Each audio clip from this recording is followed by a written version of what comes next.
Mumbai studios of Republic TV, it's time for Arnab Goswami on the debate.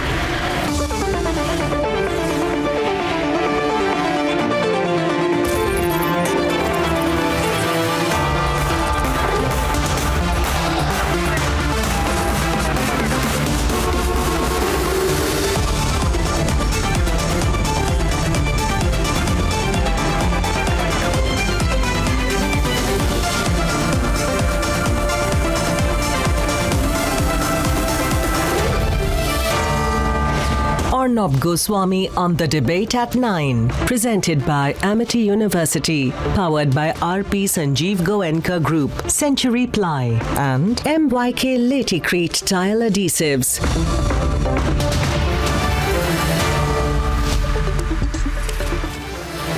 Good evening and welcome, ladies and gentlemen. There is an unfortunate situation involving about 160 Rohingyas stranded at sea.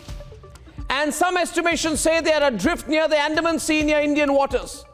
And as usual, international bodies, NGOs and all the usual suspects are lecturing us, lecturing India about how those who are stranded at sea are our responsibility. And I don't understand that. How are the Rohingyas our responsibility? Did we create the Rohingya problem? Are we responsible for their problems? Are we responsible for every global problem? At a humanitarian level, we are all concerned. At a humanitarian level, we're concerned about the well-being of all of those who are stranded at sea. We wish them well. However, it is utterly convenient for these international organizations to pass the buck of responsibility to India.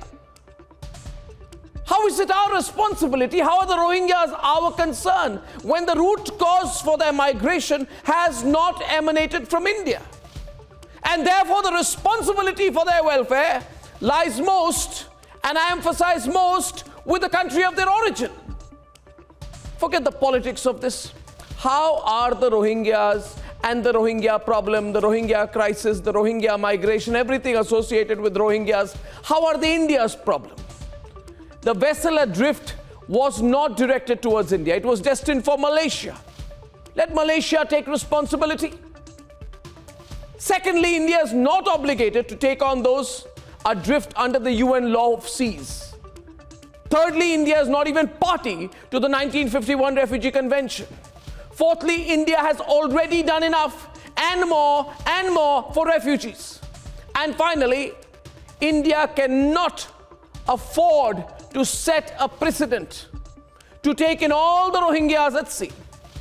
And that is the nub of the issue, ladies and gentlemen. I have a global debate tonight, and I strongly believe that while it's very sad that a boat full of Rohingya refugees may have been stranded and may have strayed near Indian waters, it is not our responsibility. The Rohingyas are not our responsibility. Debate number 2 tonight.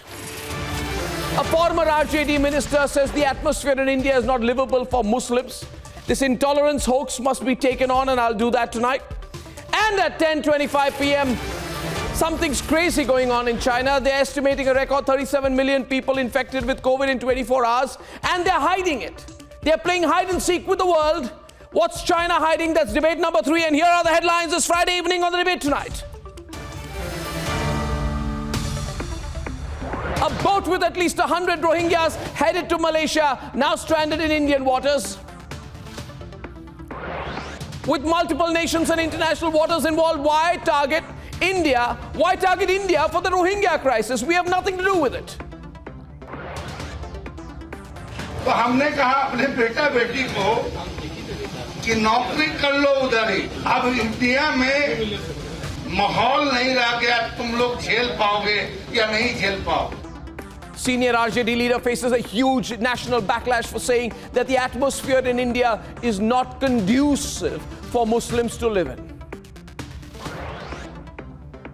ये एकदम स्वागत योग्य कदम है और ये इसमें जो सही दोषी है वो बाहर आएगा, ये हमको उम्मीद है.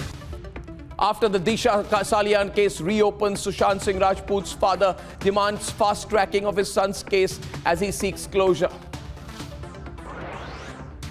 Mr. Charles, what lies ahead? Mr. Charles, what's lie ahead for you now? Mr. Charles, are you really think And French serial killer Charles Sobraj walks free from Nepal jail. Republic gets him on camera as he heads to France via Doha. And 6 army personnel martyred, 4 undergoing treatment in Sikkim as an army truck falls into a gorge. The nation mourns the loss of the brave hearts.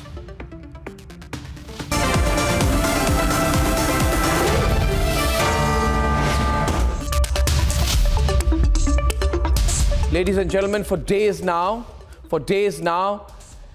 there have been amped up reports on India's responsibility to save a boat carrying about 160 Rohingya refugees who seem to have strayed near Indian waters after the boat suffered an engine failure. And the boat, therefore, which was headed to Malaysia, got adrift somewhere in the Andaman Sea after departing from Bangladesh's Cox's Bazar for Malaysia. So this boat is on its way with the Rohingyas from Bangladesh to Malaysia.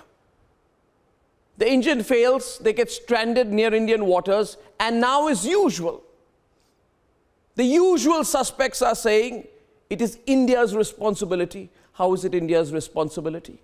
Did we create the Rohingya crisis? Are we the reason for the engine failure? I just do not understand how some groups try to blame India for this and try to make us take all kinds of political, legal, moral, financial responsibility for the Rohingyas. The Rohingyas are not India's problem. Let's argue this out tonight, ladies and gentlemen. Let's debate. Over 100 Rohingya refugees are stranded at sea.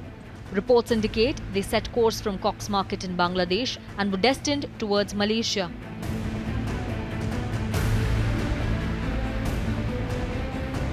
Three boats had allegedly set course. One was rescued by a Vietnamese oil vessel, and the refugees were sent right back to Myanmar. Another was rescued by Sri Lankan Navy. Muhammad Khan Rezuan from Cox's Bazar in Bangladesh, whose family is aboard the boat, spoke to Republic TV. Yes, I have. There are my elder sister and niece on the boat. First, they were at the island water, and then they were, they were taken by the current to the Malaysia, to the Malaysian water, and then to the Indonesian water. But since there was no one to rescue them, again they were taken to the, Indian water by the current.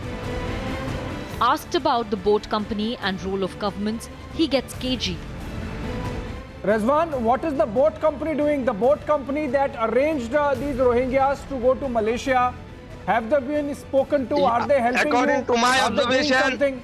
no boat company is, according to my observation, the smuggler bought the boat by themselves. So I know nothing about the boat company. Multiple nations named, international waters involved. The matter is a global issue, but some want to put the burden of taking on the Rohingya crisis entirely on India. मैं ये चीज़ clear कर दूं कि ये गांधी का देश है, हम गांधी के भारत में रहते हैं। अगर ह्यूमैनिटेरियन ग्राउंड्स पे भारत से कभी भी कोई मदद मांगी जाती है तो मुझे लगता है कि भारत सरकार कभी भी पीछे नहीं रहनी चाहिए, क्योंकि हम अतिथि देवो भव के मानने वाले हैं, उस चीज़ का प्रचार करने वाले हैं। Across the world, nations have put sovereign interests first. This is not a debate about one ship, one route, or one part of the sea. It is a debate about our ability as Europeans to manage migration in a spirit of trust and solidarity. We will inform the ministers on Friday of the latest developments. So why is the Rohingya emergency India's responsibility? Bharat कोई धर्मशाला नहीं है। पहले से ही Rohingya कई बड़ी मात्रा में आकर यहाँ पर रुके हुए हैं और ये एंटी नेशनल एक्टिविटीज यहाँ पर करते हैं। हम उनके लिए कोई भोजन की व्यवस्था है, कोई दूसरी चीजें उनको भेजी जा सकती है, लेकिन यहाँ पर परमानेंट रूप से यहाँ पर बसाना ये ठीक बात नहीं। Let's debate.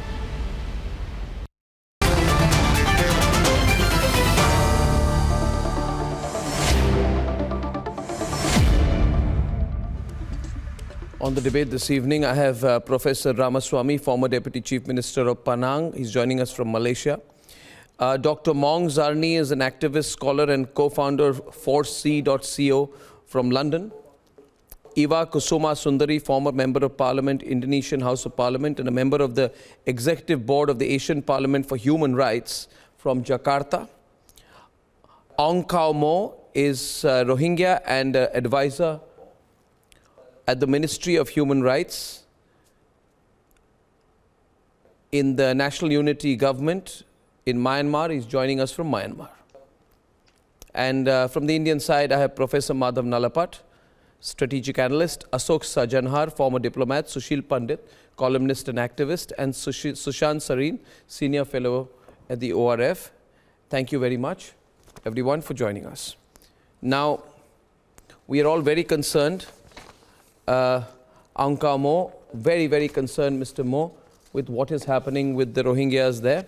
But this is not India's concern at all, to be honest, and neither is it our responsibility. And I think it's quite appalling that some people are trying to give the impression that we need to take some responsibility for all those who are stranded at sea. Right? It is not India's concern. Probably it is more Myanmar's concern, your country's concern, than India's concern. That's my view. What do you think? Thank you. Thank you for having me here. I think it's in a situation where it is very dire and where like more than 100 people's lives are at risk, whether we don't know whether they are going to be alive or they are going to be dying very soon as a result of not being able to rescue them in a timely manner. And I think in situations like that, we need to think from a humanitarian ground, instead of saying this is whose responsibility it is. And we have a collective responsibility to humanity, regardless of the problem where it is generated from. And any democratic nations like India, particularly one of the largest democracies in the world, should demonstrate humanity to show that humanity still exists in dire situations like this. And no Rohingya is coming to India to settle permanently. And they are trying to escape from the genocide, crimes against humanity, and other atrocities in Myanmar, and trying to live a life with dignity and survive. And that's what the Rohingyas are taking this dangerous journey across this sea. So I think in a nutshell, I would say it's not a matter of like, okay, it's not our concern and our responsibility. At some point, it will become... Mr. Mo, I'll hand over to my co-anchor Deepti for the next question.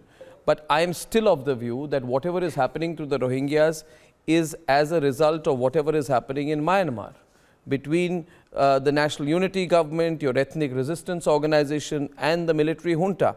And you must solve your own problems. And what happens as a result of the problems cannot be thrown to India because we happen to be a large country, or that we have diverse interests. But I'd like Deepti to take that. Deepti.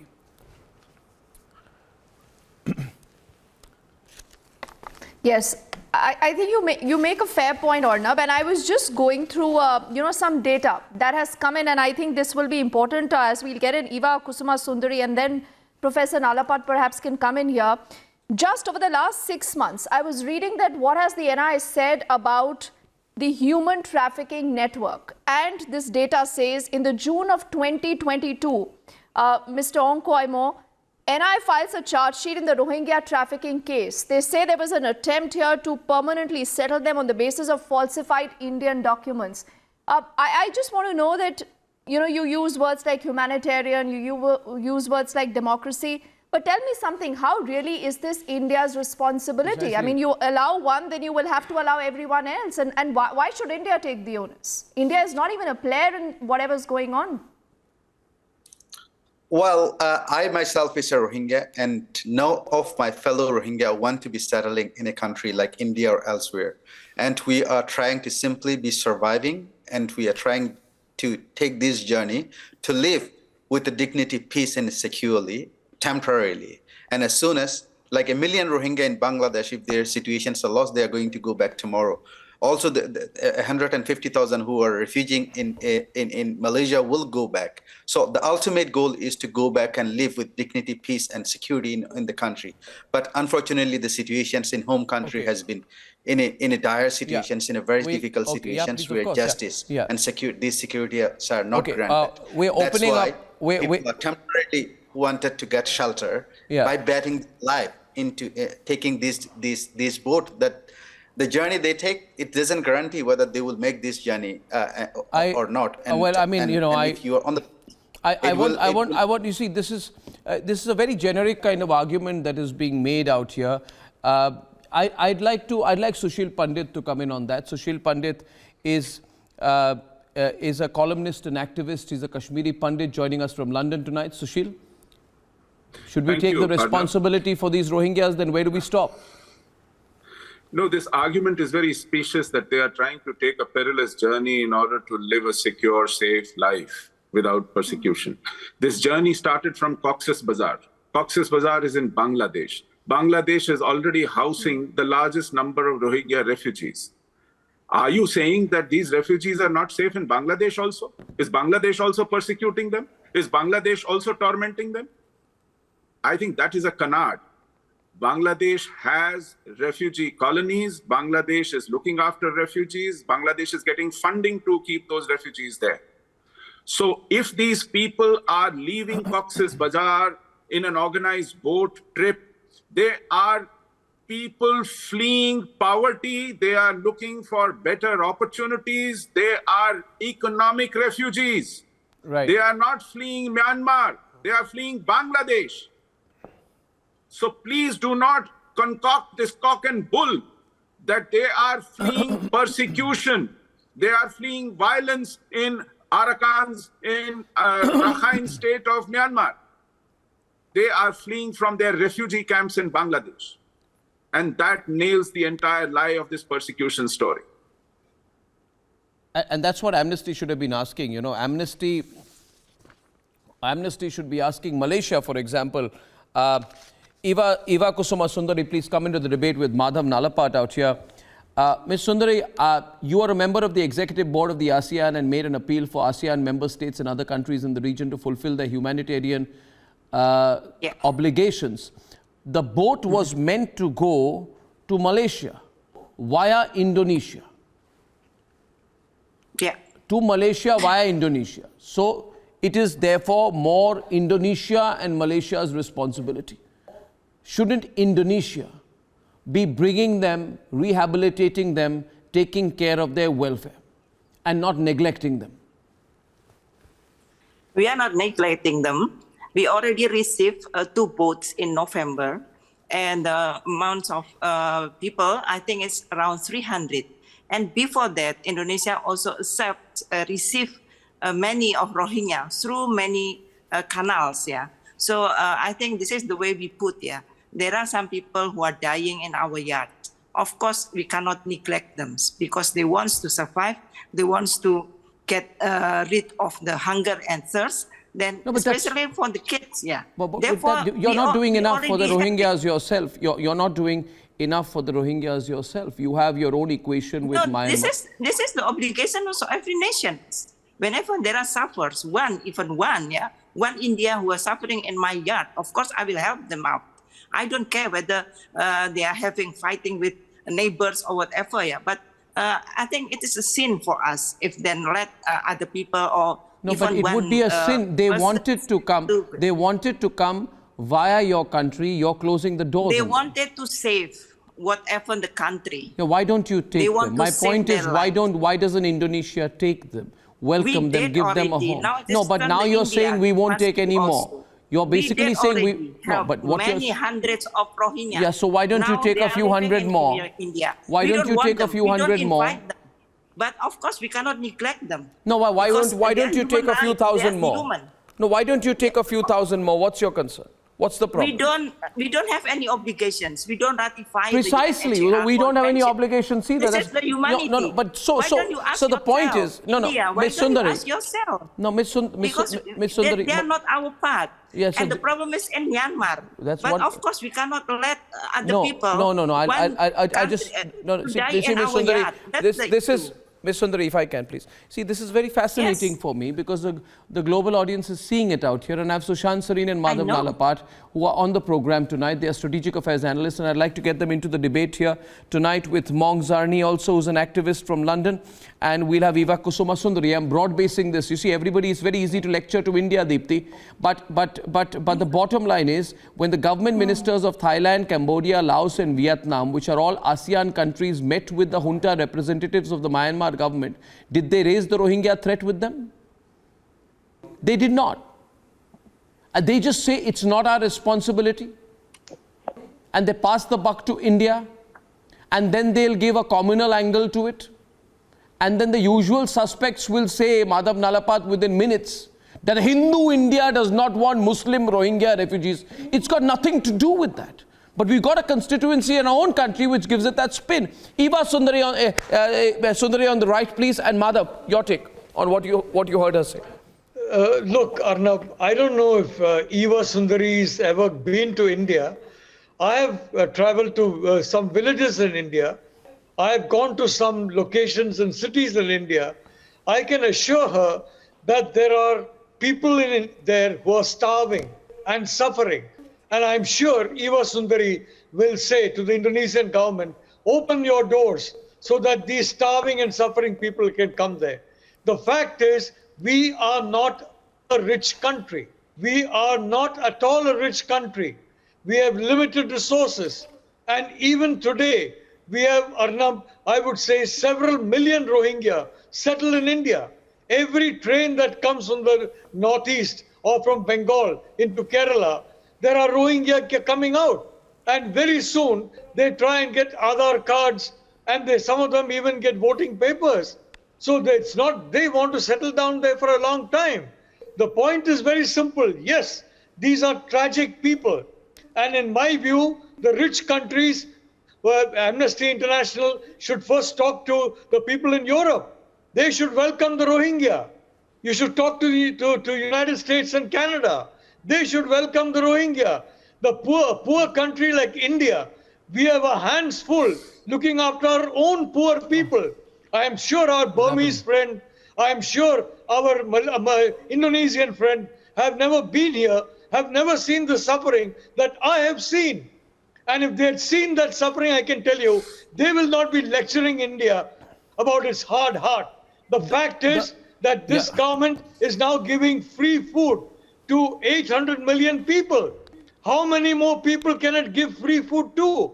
So the fact is, please, ask the rich countries, ask countries bursting with money, ask economies bursting with gold.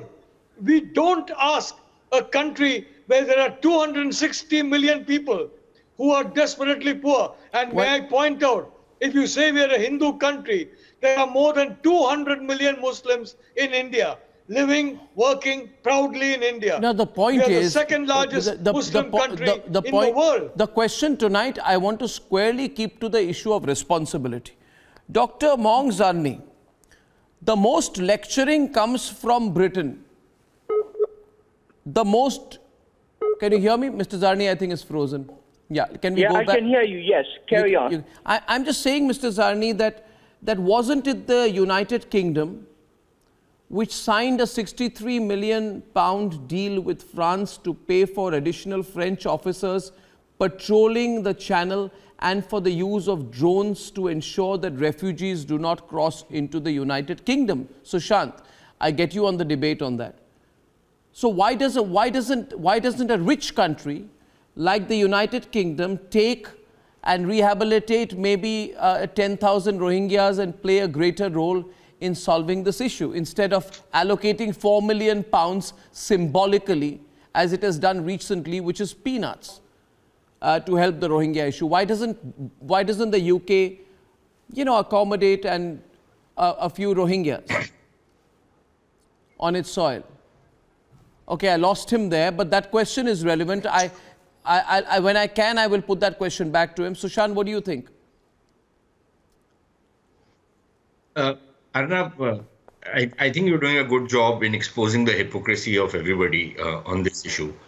And you're talking about what Britain, the Brits have done with the French.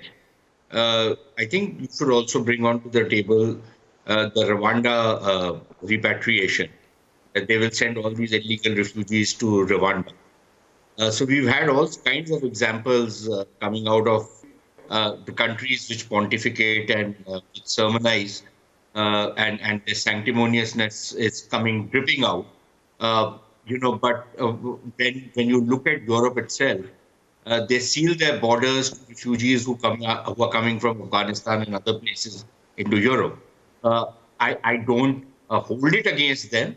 What I hold against the Europeans is the fact that when it comes to a country like India trying to protect our own interests, then we hear all this sermonizing from these guys. So one is the sheer hypocrisy of these guys. The second is, there has been, ever since the Modi government has come in, there has been a sustained propaganda campaign by all the bleeding hearts of the world that India is unsafe for Muslims.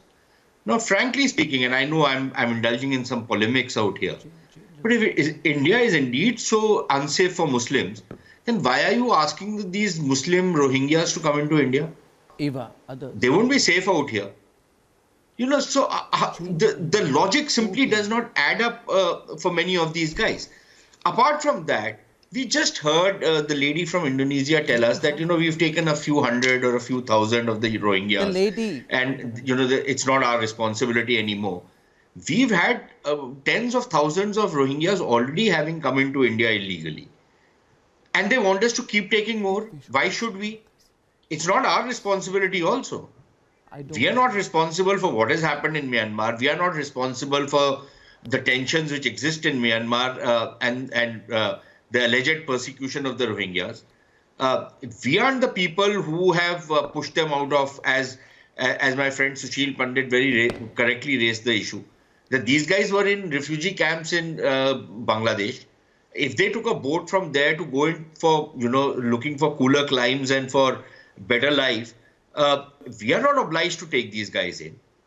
So, this finger pointing which constantly happens at India, I think the government of India has taken the right stand. And finally, one more point, Arnab. We heard a person, I think it was from the Jammu and Kashmir Congress Party, giving us, again, sermons about how we should be helping these guys out. This is the same province of India which has denied the very basic citizenship rights to refugees who came from West Pakistan into India. For 75 years, they were denied all rights. And now we hear people from that particular province, people who are otherwise very xenophobic, or anybody from rest of India coming and settling out there, bad for the Rohingyas. Now, I would say that is what communalism is, rather than the government of India taking a stand that, look, this is not our responsibility and we are not obliged to do anything in this particular matter. Yeah. Anybody who feels very strongly about it can send their ship or some other vessel to pick up these guys and give them whatever refuge and succor they need. I personally think, and no sarcasm in this, I personally think that the British are best equipped to take at least I would say 50,000 Rohingyas and settle them near Nottingham, for example. There's so much space.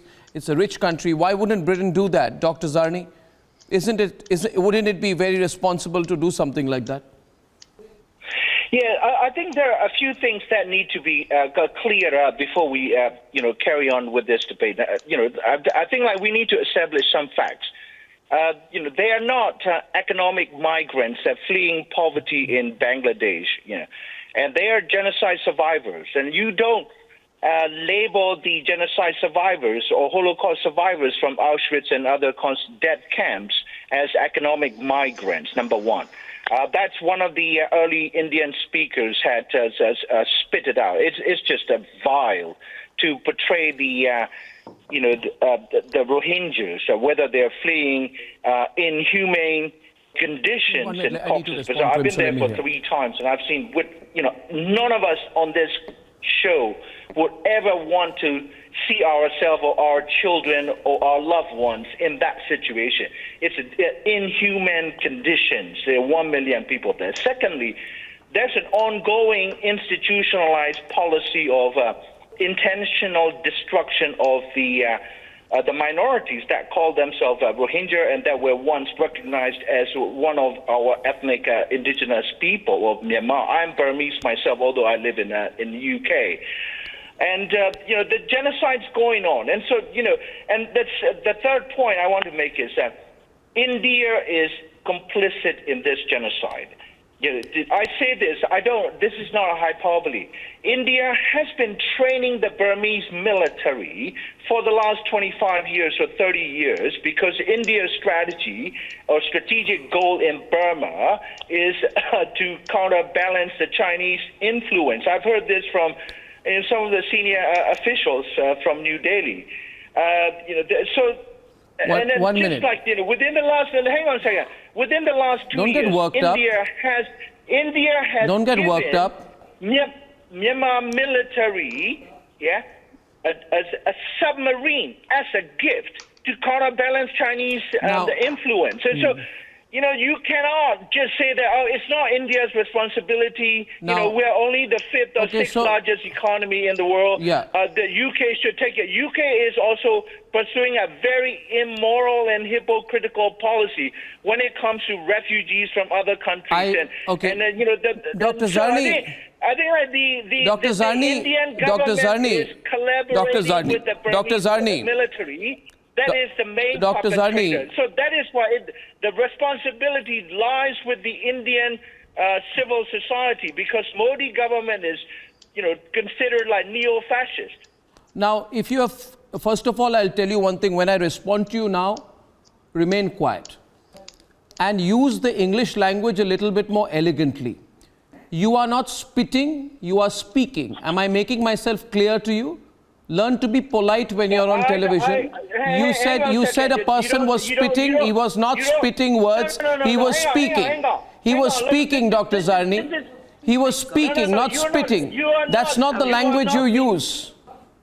It's inappropriate. What kind of language? I am being It's inappropriate. frank and honest and factual. It is inappropriate. Everything I said, do the fact checking. No, you don't know the facts because I can counter you on facts within seconds. And now listen to me. Listen to the counter view. Please, I request you, do not display your intolerance even if you are intolerant by nature. It would be appropriate to restrain yourself and not exhibit that on television. Why do you get personal? I'm not getting personal at all. I'm just telling you not to be tolerant when I counter you. Well, no. Hang on a second. You are incredibly cross and rude. No, I'm just telling you. I think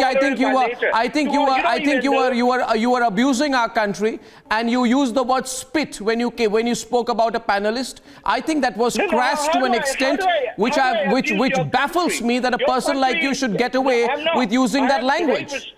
You are no, absolutely not. You are not showing any respect, and you are unwilling to hear the other side, and you need to hear the other side, and I need to give you a taste of your own medicine. Please listen to me now and happily take the medicine, and then you can counter me in as strong a language as you wish to. But till I finish, it would be appropriate for you to remain quiet so that I can have my say as well. And I'll say a few things that will make you uncomfortable. They're not designed to make you uncomfortable, but they are harsh truths. Allow me. Thank you so much. Thank you so much. Now allow me, I'm beginning. Now, Dr. Zarni, don't have to be defensive. Allow me. Thank you so much. Here's a couple of points tonight. Couple of points for you, sir. Couple of points to you. Couple of points to you. You cannot handle the facts. The facts has been established. Please don't freak out like that. Please allow me to complete what I have to say to you. One second. Dr. Zarni, don't speak over me, please. I didn't speak over you, so it's appropriate that you don't. And hear the other side. Now, please remember, right, the country where you are sitting, right, not the country where you are from, which is responsible for what is happening to the Rohingyas. The country where you are sitting and which is your present home, the United Kingdom. Please tell Madhav Nalapat tonight, what does the great United Kingdom do apart from sending asylum seekers back to Rwanda, where their claims would be heard and decided by Rwandan authorities who you love and have total faith in, your High Court in London okayed this controversial policy. You're walking on thin ice, sir. Thin ice. Okay? And the second point is... What the British state is doing. I told you. British state is like far right. It's run, Home Ministry, 2 consecutive Home Ministers of Indian descent. Suela Braverman and Preeti Patel. They are so far right. Preeti Patel. Now, Sushant, now I don't know. That's, he makes a racist comment. Now to double it up, Sushant. It is not a racist comment. Of course it's a racist comment. Of course it's a racist comment. You're doubling up with racism. Racist on your show. Yeah, he's absolutely racist. You've got a wild racist on your show. He is not only a racist, he's a neo-fascist himself. He doesn't allow anybody else to talk. He butts in, he's rude, he's vulgar on your show. He calls another panelist, that other panelist is spitting. If anybody is spitting, it's this vile creature. Number one, he talks about people of Indian origin. What is his origin? It is his vile race. If now No, we don't make any racist remarks on our side. No, Sushant, we don't make any racist remarks on our side. Why not? No. You have to give these characters No. But it is so unfortunate. This horrible creature whom you have got, he pretends to be a human rights for whatever activist. he's done. He should be ashamed of himself. I know. My question is this: he's reconnecting, Sushant. We got to reconnect with him. Now that's the point. You see, the problem that I see here is elementary. I want to bring in Ashok Sajanhar in this debate as well, who's remained quiet, and I apologize for the language used by this gentleman, Dr. Maung Zarni, which baffled me and disappointed me. I want to bring in Professor Dr. Ramaswamy on the other side. The problem is, Mr. Sajanhar, the problem is, and Deepthi, you can take over from here, but I just want to make a point. The moment we show the mirror, and I'm not even getting into whether this is our legal responsibility, because it's not our legal responsibility, but the moment we show the mirror, and we tell all those who preach to us that what role have you played? Wasn't the boat going to Malaysian waters? Why Indonesia? Why is Indonesia washing its hands off? And we say very truthfully that this is not a Hindu-Muslim issue as some people project it in India, because Bangladesh is a Muslim country, Malaysia is a Muslim country, Indonesia is a Muslim country, so it's not a Hindu-Muslim issue. One of our panelists makes the very pertinent point that they're economic refugees. Then the other side conveniently sort of wants to block off everything it's hearing. What do you think about this issue, Dr. Sajanhar? To what extent can this be thrown as India's responsibility?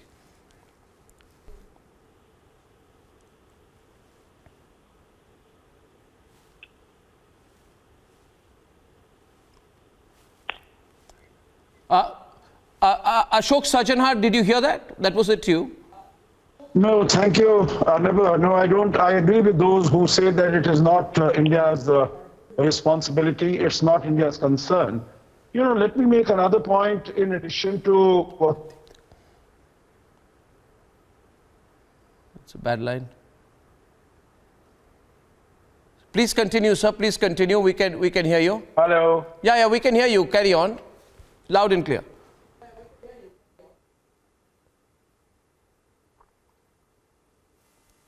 Mr. Sajanhar, we can hear you. Can you hear us? Yeah. The additional point that I wanted to make in,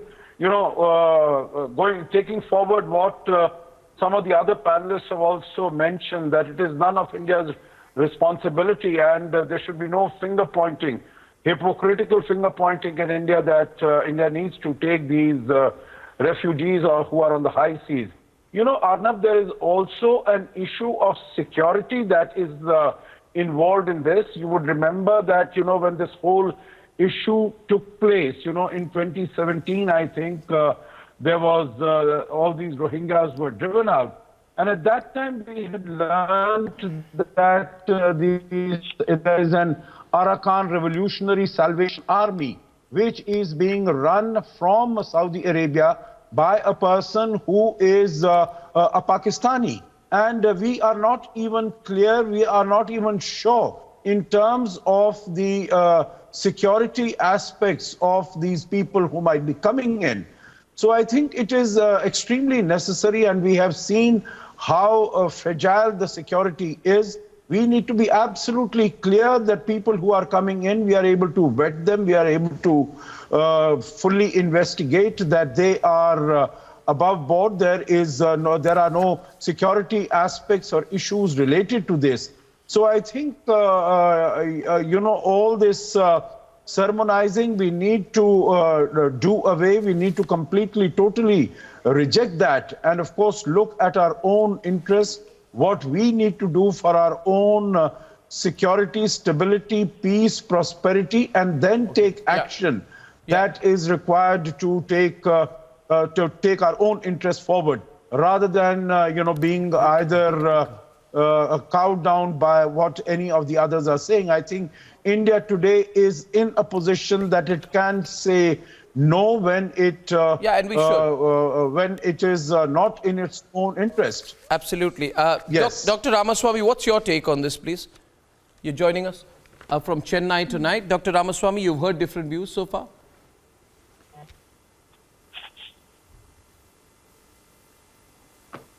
Can't hear you, sir. Can you unmute yourself? No. I have an audio problem there, I think. Just 1 second.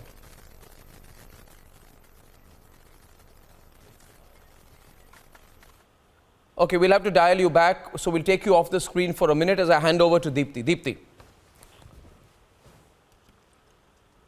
Yes, I think Professor Sajjana there is making a lot of important points where he touches the issue of national security. So why don't we take that to, if possible, Eva Sundari, who I think is still with us. Miss Sundari, if we can also have her on the screens. Okay, I think we'll just get her. But Onkwai Mo, why don't you then come in? It's good to talk about India responsibility, but what about global responsibility? What about the entire world also pitching in? Always, why is it that India is, yes.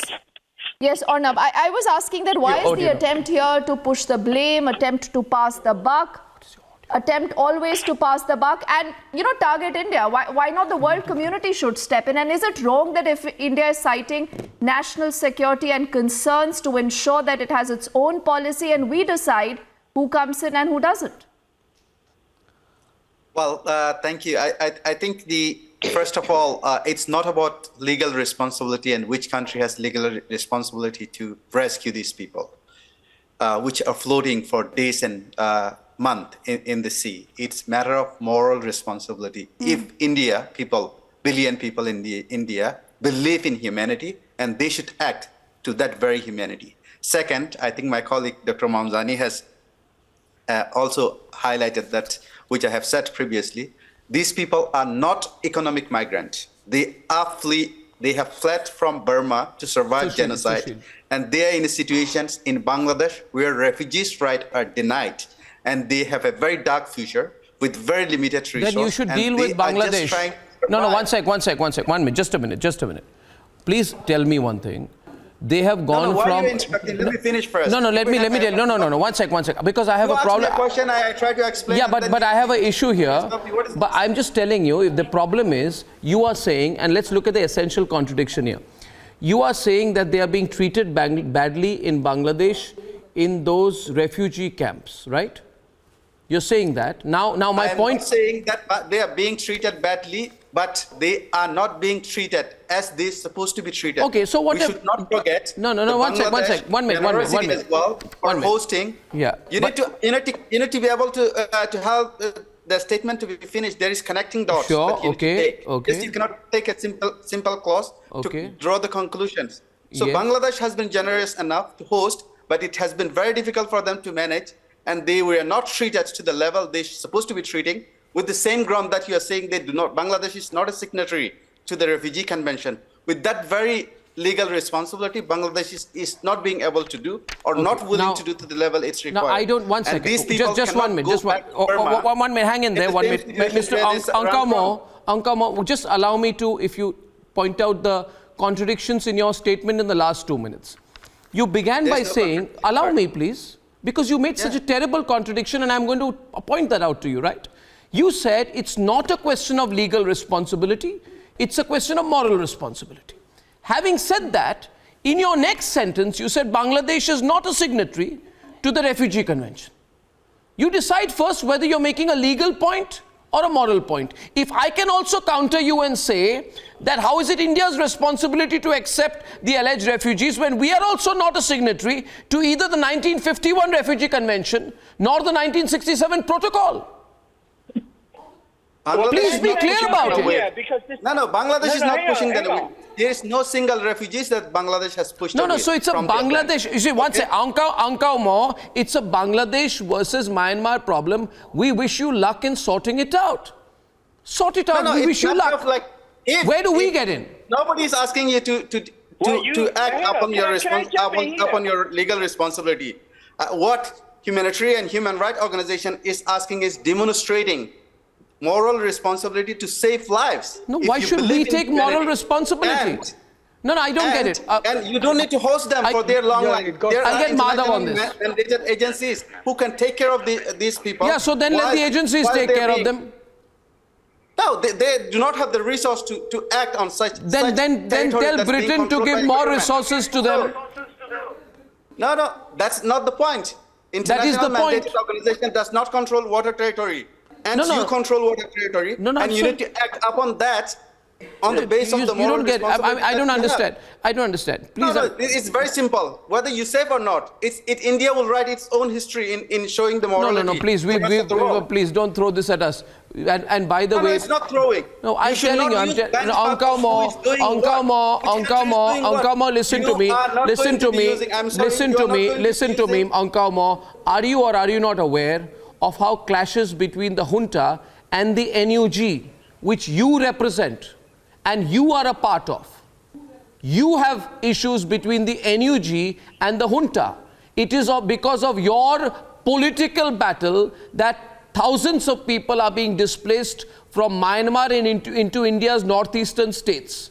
The instability is in your country, sir. Let me remind you, your instability is not my concern. Let Madhav respond to you. You're an unstable country, but that's your problem too.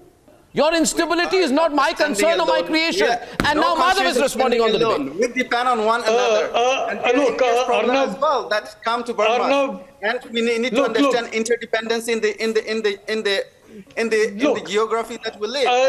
I understand one thing very clearly. And I understand the partiality towards Communist Party of China that is being shown by at least two of the individuals on this show. One person was talking about the Myanmar military. The Chinese are all over the Myanmar military. He does not even know that there's a country called China out there helping the Myanmar military.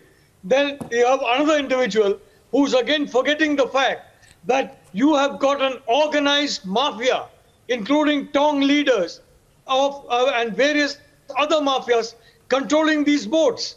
And these mafias often respond to geopolitical pressures. They send refugees to different locations. And the refugees are innocent, poor things, but they are the prisoners of these mafias. And many of these mafias are linked with terrorism and narcotics. I'm sure Mr. Mo knows about the narcotics trade in Myanmar, facilitated by China and Pakistan. I'm sure he's aware of that. I'm sure he's aware of the gun running. I'm sure he's aware of the people smuggling. These are the activities that he should concentrate on. The fact is, I repeat again, we are not a rich country, sir. You may believe we are, but we are not. And we have our hands full dealing with our own people and 33 million people illegally who have come into India so far. We don't want that figure to increase until we look after our own people.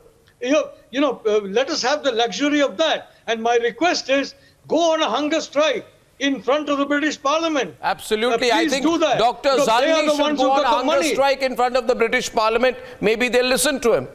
And they should. And he should also raise the issue of the Rwandan refugees. Far right. Far right. If you know the word far right, it's basically. No, why don't you speak up for what happened to the Rwandan asylum seekers? I have. You have? We're not talking about Rwanda. Did you also speak up against? Rubbish. I mean, you are presenting a nationalist, Indian. Of course, I'm an Indian. I will be a nationalist. What do you expect me to be? But I don't understand where you're coming from, sir. I don't understand where you're coming from. I am a nationalist. Are you a Myanmarese nationalist, aren't you? Networks. Yeah, anyway. No, there are jihadi networks I think the nationalism operating is for the under the control. camouflage of human rights, busybodies. Rabindranath Tagore has written, dismissed, and Okay, we have Deepthi with a question to Mr. Ramaswamy, please. Deepthi. Yeah. Arnab, yes. Arnab, Professor Ramaswamy hasn't spoken. Let's quickly go to him. Professor Ramaswamy, these Rohingyas were actually headed to Malaysia, sir. So why is the Malaysian government not stepping in? I think, to be fair to the Malaysian government, we have stepped in a number of times in the past. We have taken Rohingyas, and they are probably in the camps, or in fact, they are quite free also in Malaysia. But the question is, does Malaysia has a responsibility towards the Rohingyas, or Indonesia towards the Rohingyas? I think, legally speaking, I don't think Malaysia, India, Indonesia have a legal responsibility.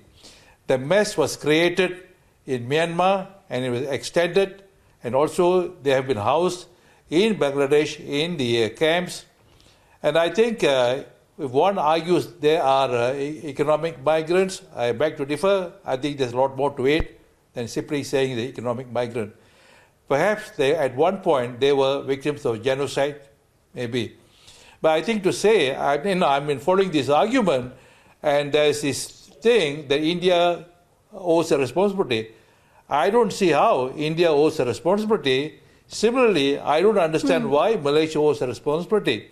Now, moving beyond the legal perspective, I think there's such thing as a moral responsibility. And this moral responsibility has got to do with the larger humanitarian concern. And I think we can actually have an endless debate, but the point is, a ship with the Rohingya refugees is adrift in the near the Andaman Islands.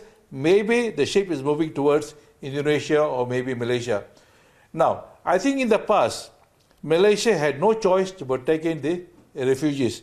You cannot allow the ships to be, the refugees, the ship to be sunk and see the refugees, the women and children be drowned.